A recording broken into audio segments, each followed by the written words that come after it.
Pag-eksena ng Tourism Secretary sa mga promosyon ng kagawaran kwinestyon. Umaabante sa balita si Abante reporter Dexter Ganibe.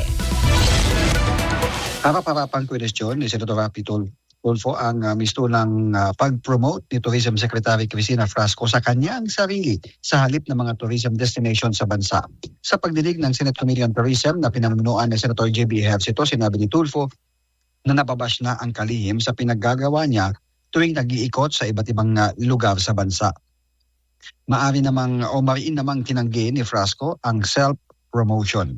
Bahagian niya ng trabaho ang umikot at sa 82 lalawigan na puntahan na raw niya ang 52 probinsya sa buong bansa. Nilinaw din niya na ang mga larawang kuha sa bawat lugar na pupuntahan ay hindi para personal na exposure kundi nais niyang ipakita na kung nasaan ang trabaho para sa turismo ay naroon siya sa bawat komunidad kasama ang mga tourism stakeholders.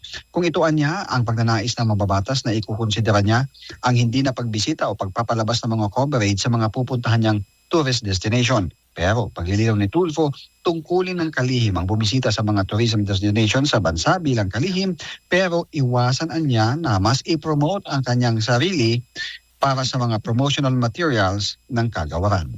Ako si Dexter Ganibe, Abante.